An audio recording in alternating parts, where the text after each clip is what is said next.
Welcome everybody, and those of you that are here in person, those of you that are remotely located, a live stream, wherever you are. My name is Mike Kuhn, and I'm the founder of ImagineSolar. Our agenda today is we're going to have a conversation with Tim, who has joined us from Washington D.C. Correct? Are you in the D.C. area?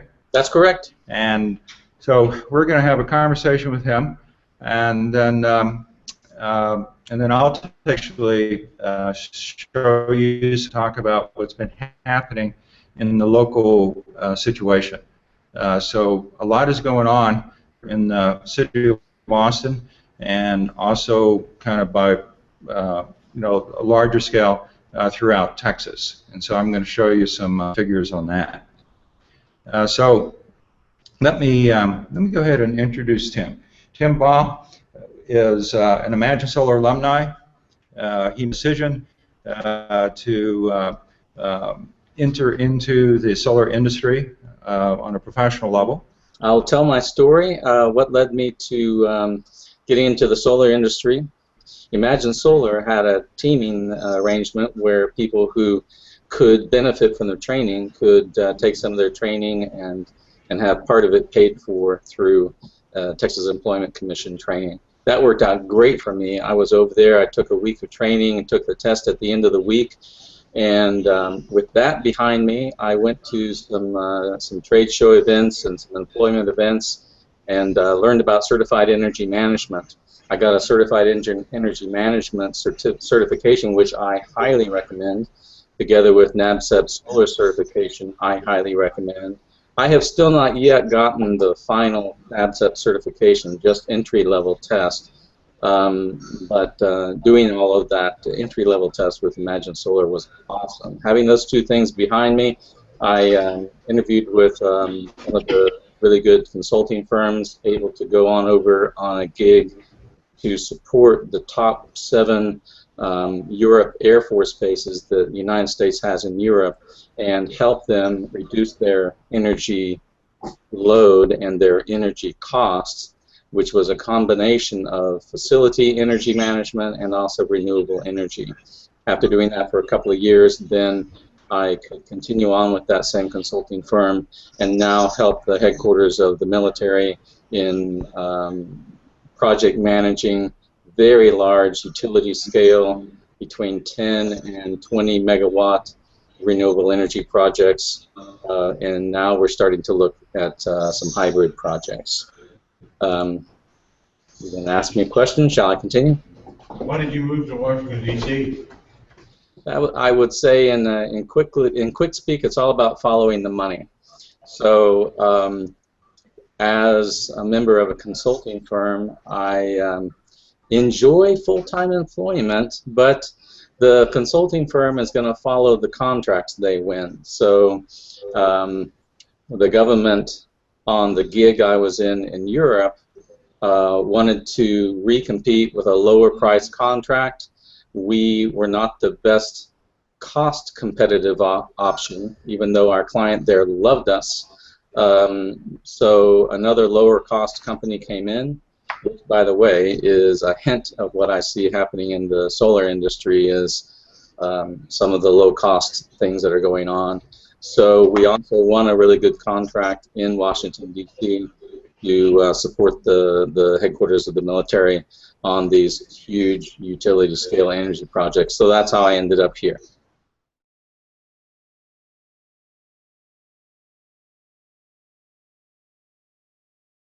What's been happening is over the past 719 of these home projects have been done just in the last 12 months.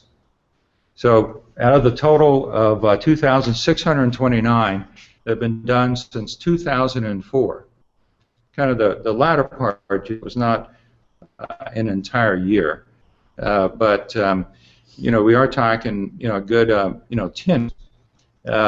So over 700 just in the past year out of 2,600, and so that is, more than 25% of all the projects that have been done since the beginning of the incentive program have been done in the past year. And what's really driving this growth is the reduced pricing on that are being offered to homeowners.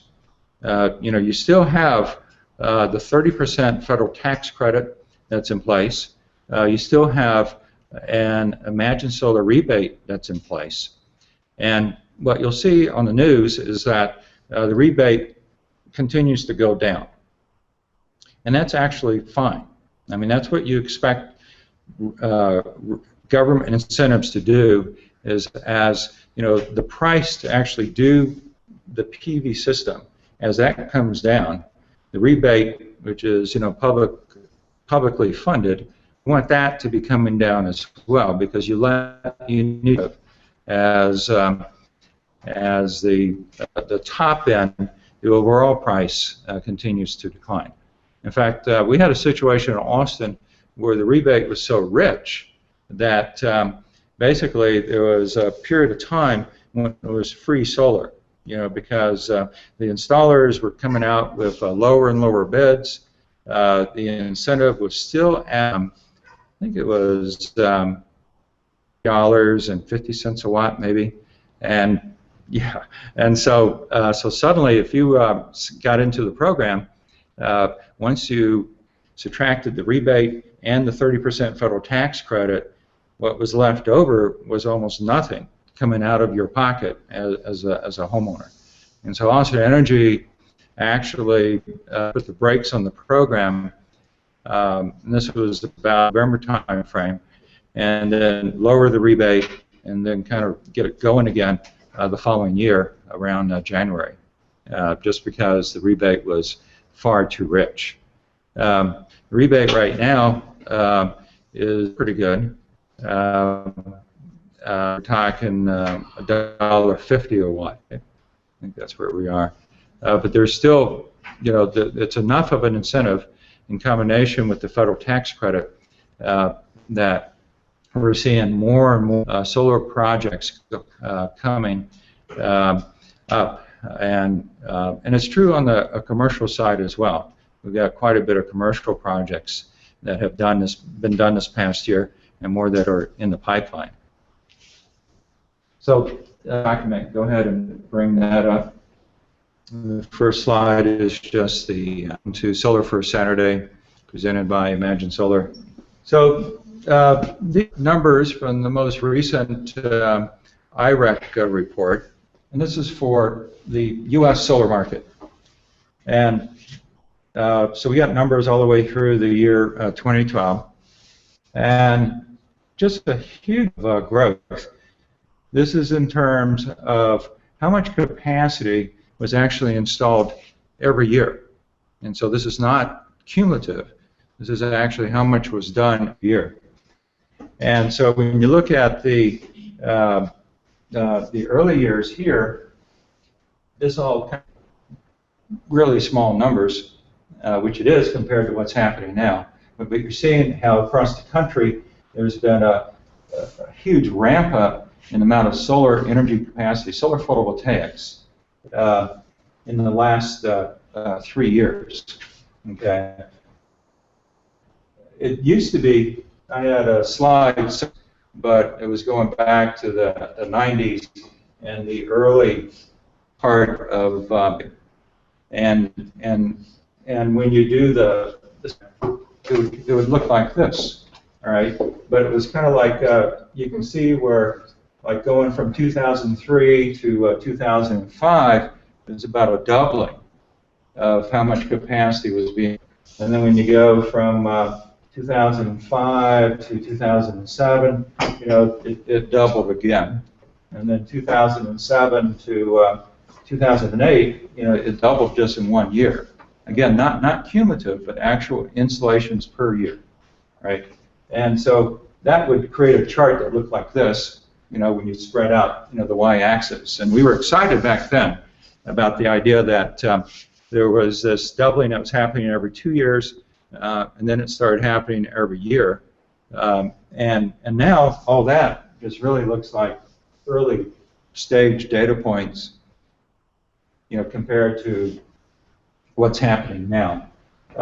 So quite a bit of growth with the utility scale, a lot of growth in the commercial projects, right, and continued growth on residential projects. What are the different colors indicating like commercial and residential? What are the different colors indicating? Yes, Each bar. the color, the purple color is representing residential, and then above that, the cream color is non-residential, which would be commercial, and then the red is utility scale. Are the utilities ramping up like crazy because of some governmental program or something? Because we're not at equivalent with coal yet. Right. I don't know why they're doing it at this point. Well, it's the government program that really makes a difference is the 30% federal tax credit. So a tax credit, it was like 10%. So this is the investment federal tax credit, and they made it 30%. I believe that was during the George W. Bush administration, and so that made it much more attractive to financing. And so you've similar to the Weaverville project here outside of Austin, which is at 30 megawatts and now owned by SunEdison. That's a power purchase agreement where the city of Austin has agreed to purchase the power from that, I believe, for 20 years. And so other utilities have gone into it. Some of it is because of government policy like renewable portfolio standards. That's something that happened here in Texas a while back that said all the utilities here in Texas need to have a certain percentage of their kilowatt hours of energy that they're delivering come from renewable energy sources. And so they created like a market for renewable energy, which for the most part was filled by wind power. Texas became #1 in wind power throughout the entire country because of that. But it can also be filled by biomass, or it can be filled by solar. And then what we've seen is the cost of solar come down so dramatically that the numbers make much better sense. Solar is a peaking resource, which means that it starts to shave the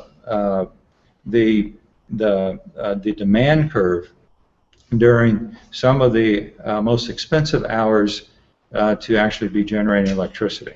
So, so when you have base load power plants, you keep your less efficient power plant capacity offline unless you really need it.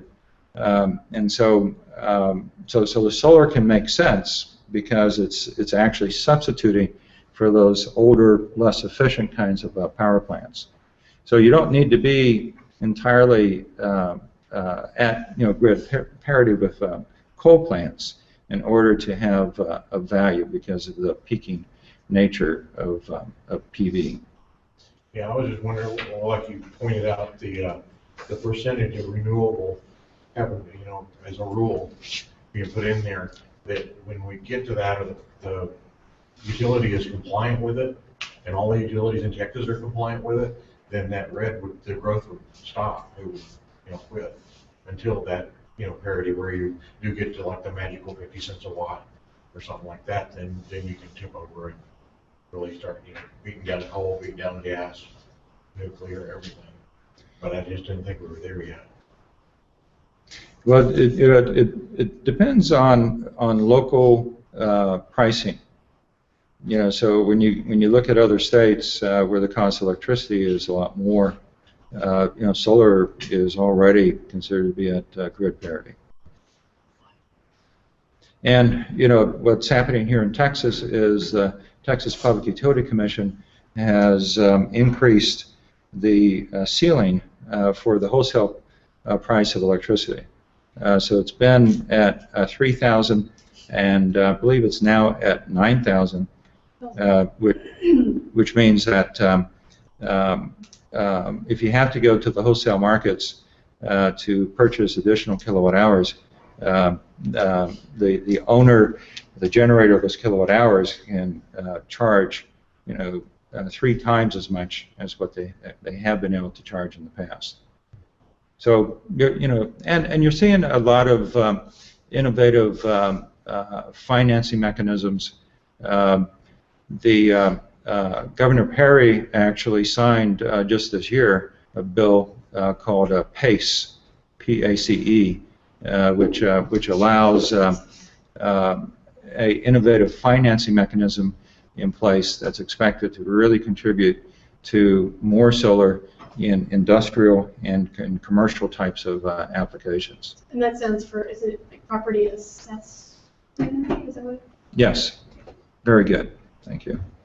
Next slide, please. Okay, so here's some solar industry statistics, and showing what's been happening over the last several years. In 2010, now this is cumulative, so since the beginning of time, Texas had 30 megawatts of solar capacity in place in 2010. That increased to 86 megawatts cumulative, so includes that original 30. But basically, it almost tripled in terms of cumulative capacity, and we were then 10th in the nation. So we've been first in wind power for quite some time, and then we got into the top 10 in 2011. So even though in 2012 a couple other states got ahead of us in terms of overall cumulative capacity, we still did 140 megawatts of overall, which was like a 63% increase over what it was in 2011. And so what's happening right now in 2013. City of San Antonio is getting ready to bring on, I think it's about 41 megawatts of capacity. We call it Alamo 1. And that is part of their commitment to do 400 megawatts.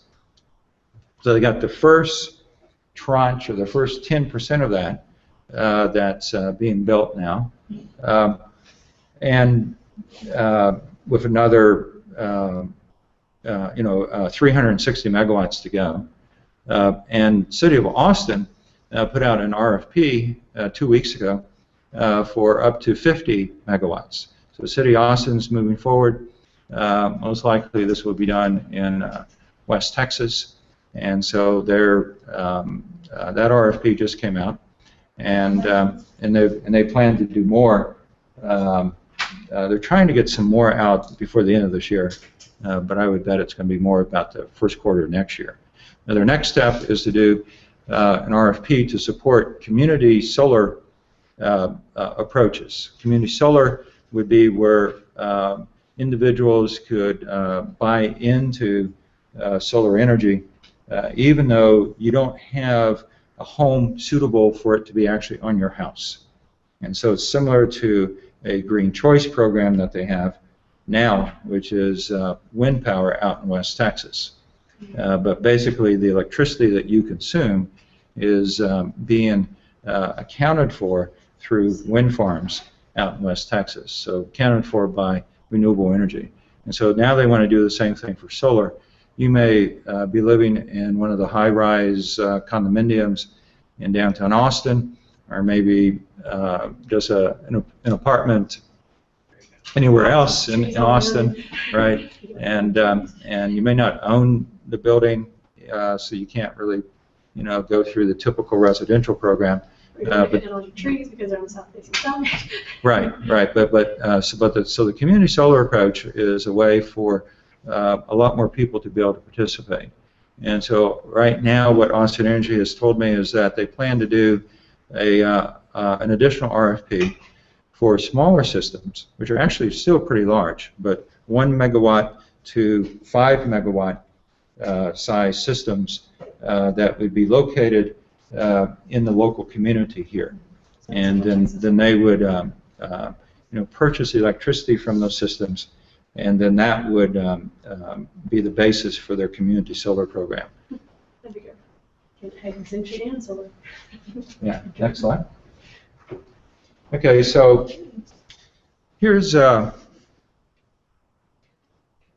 are the statistics on the PV rebate program. This is something that got started at the end of 2000. It took a couple years of advocacy work. At the time, I was serving on the resource, and I literally wrote resolutions saying that the city of Austin, Austin Energy, should put in place solar. And also, they should create a budget so we could have a rebate program, right? And it took a couple years later of advocacy work and also doing like a value solar type of quantitative analysis to show that it was a good idea. Since we've done that, these are the results. The first bullet is saying that in last year alone, which ended at the end of September, so they do their fiscal year that ends on September 30th, and right now we're in the 2014 fiscal year that started October 1st. So we're 1 month into that. But we installed this past year 4.4 megawatts, right? And this is all those projects that we've done, residential 719 plus a lot of commercial projects. The cumulative so far since the program started in 2004, that's the next figure, which is 12 megawatts AC.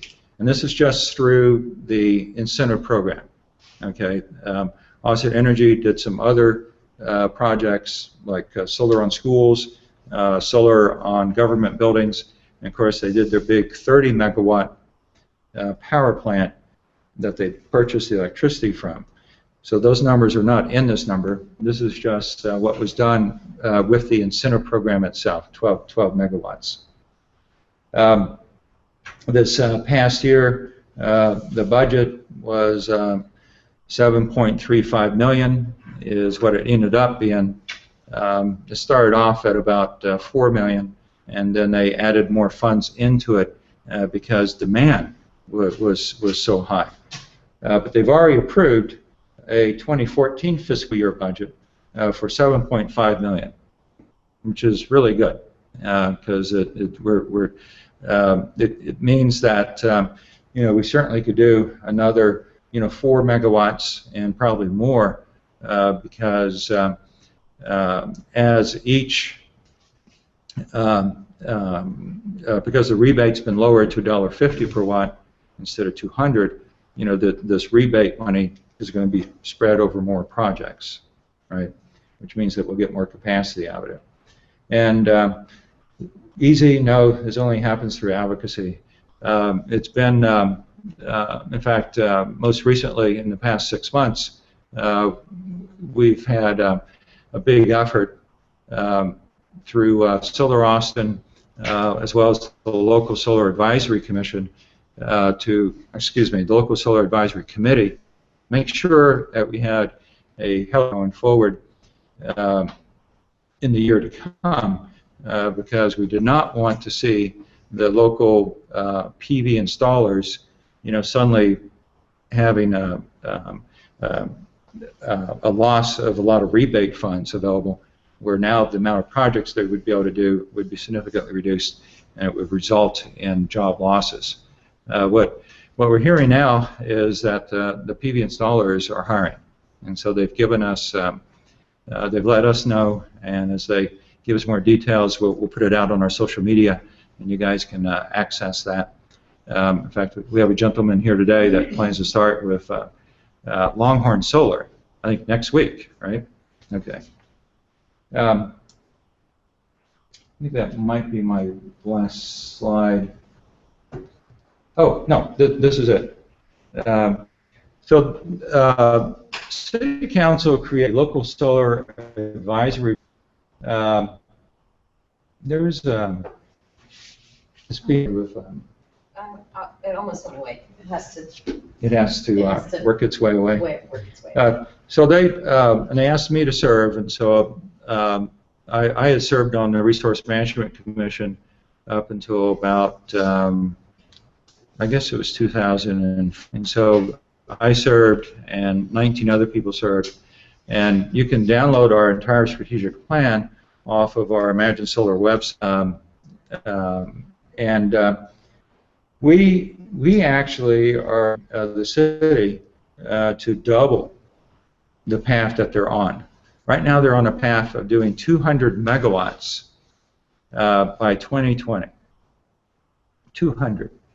And so far, when you count what was done through the incentive program, you know, the 12 megawatts and then the 30 megawatts for the Weberville project, there's still, you know, quite a ways to go just to get to 200 megawatts within 7 years. So the 2020 would include the year 2020. We actually see a way that it could be 400, and you know, certainly we don't want Austin to kind of lose, you know, sort of the solar crown to our city to the south, San Antonio, and we figure if they can do it, we can do it. But when you go into the actual report that we wrote, the strategic plan, you see the justification for being even more aggressive.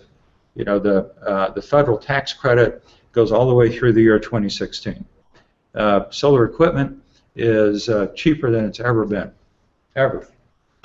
And there's still a lot of that available in warehouses. You can still get really good prices on it. You know, it makes sense to do a lot more now because you could get into a supply-demand balance on the equipment, you know, where equipment prices could actually go up a bit. It's all based upon market demand. You know, you see this happen in semiconductors. It could happen as well here. So even though the manufacturing costs continue to go down, everything is going to be priced according to what, you know, the market will demand. It's just the manufacturers would be able to, you know, recoup, you know, some profits because they actually did lose some money and they got into the oversupply type of a situation. Now, so this 400 megawatts is not an arbitrary number. It matches what Energy expects their increase in this time period going through 2020. And so, you know, some time ago we started saying, why not meet all the new demand just from, you know, solar resources? And so that's where that number came from. Now, a lot, and you did see the map where we had all where we've done a lot. But even if we did that, it would still be from 5% of the overall capacity or the overall projected annual energy requirement, I should say, that Austin Energy has. So percentage-wise, you know, it's still pretty small. It's you know, there's certainly debate about how much solar can you actually attach to the grid, all right, without it creating a potentially unstable kind of situation. We see that Germany, on windy days and sunny days combined, that they had like 59% of all the electricity that was being consumed was coming from the wind farms and the solar assets that were in place. And there's a headline right now. There was a story right now on Green Tech Media that says 59% and their grid did not blow up. So we actually know it can happen. We know that it can happen. It can happen successfully, and it can actually you know, really assist in terms of saving money. They said that during that time, the cost of electricity in Germany went down to like 2.75 cents per kilowatt hour because their their alternatives must be more expensive, but because they're displacing those alternatives with the wind and the solar power, it went down. So that's Green Tech Media. Take a note of that. Excellent website. I highly recommend that. So just the word Green Tech Media, all one word. Google that, and you'll get to it. So this of that 400 megawatts, we want half of that to be local. We believe in creating sustainable communities. I'm very much interested in my ImagineSolar alumni having jobs. I want to see more jobs locally in solar. And it's, you're not going to live here and work on a solar project out in West Texas, right? And so when you get into distributed generation, doing a lot of rooftops, parking lots, shade structures, commercial buildings, all that equals a lot of work and a lot of people working. And so we wanted to make sure that the plan for the city was going to include a healthy amount of local solar and not just big solar outside of town or all the way across the state. And then in addition to that, we wanted half of that 200 megawatts to actually be customer owned. Okay, I spoke about the community solar program that Austin Energy plans to do, and that would be projects that they essentially would be controlling because they'd be buying the electricity from it and then reselling. All right, customer owned is when it's your home or my home or it's a business, and so you actually have ownership of the system itself. It's not utility owned. So we had some new news, and this just happened last week. Okay, next document, please. So this resolution was passed just last week. Can you make the type larger on that? Yeah. With that up at the top, 101%. Right. Or there's actually just a plus sign there. You could futz with that and then shift it over. I'm going to walk you through this a little bit because there's a lot of significant points here that. Yeah, that looks pretty good. Yeah, you guys can see that. All right, so in April 2010, City Council adopted the Climate Protection Plan. And this was to establish a general framework for investment in certain types of energy and energy efficiency. And that plan basically said we'd have an overall installed solar capacity goal of 200 megawatts. That's where the 200 megawatts comes from. This was really excellent.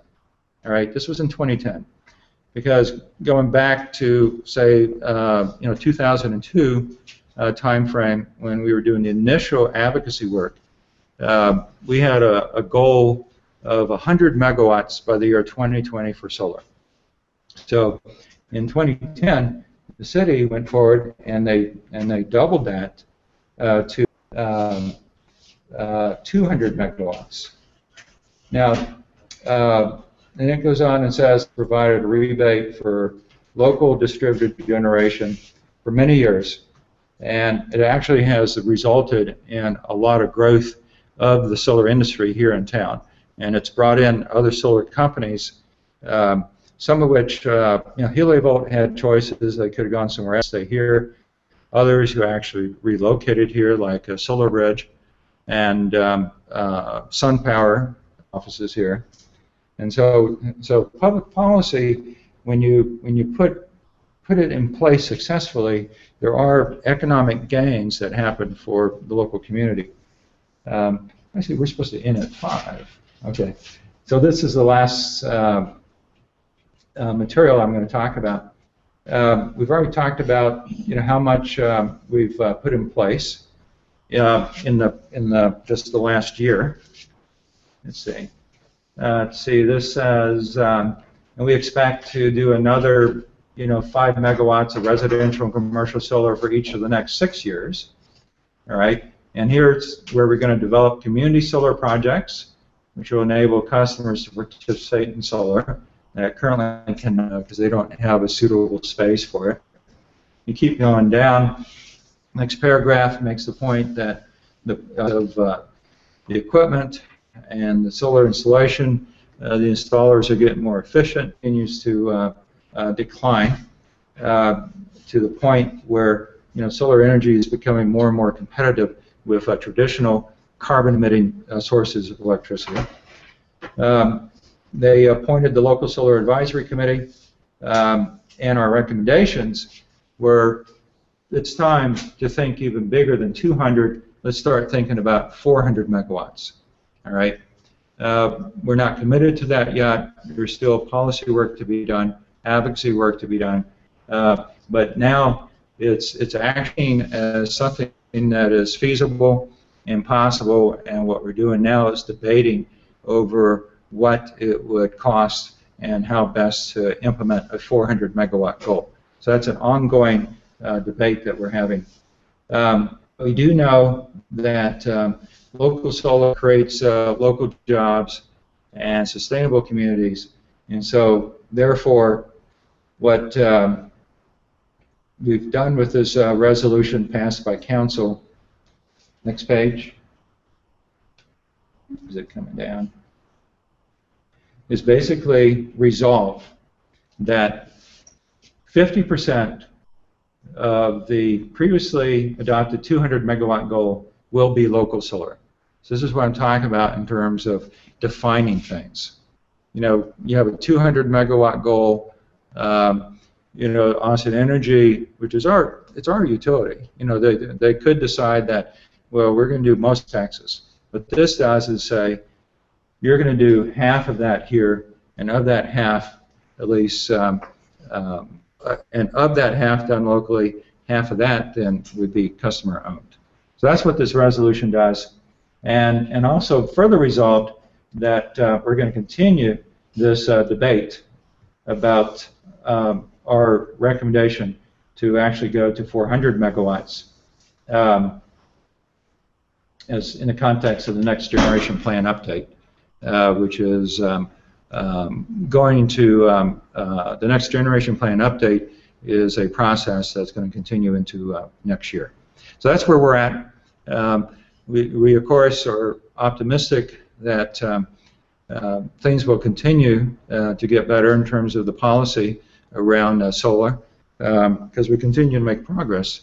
And for me, I've been at this for a long time, and I mean I remember when Austin Energy was not in favor of there being a goal for solar in the strategic plan at all. So just the fact of actually getting solar into the plan as a goal was a victory, and then it became a matter of how high should that goal be, and then it became a matter of how much of that should really be local. And so we have just gotten the percentages in there where at least we're half of the goal, whether it's 200 or going forward 300 or 400 megawatts should be local. So I think with that we can move towards concluding our Solar for Saturday discussion. I'm willing to take some questions. Should we continue for some questions? Staff? Sure. Okay. Yes. On Austin Energy and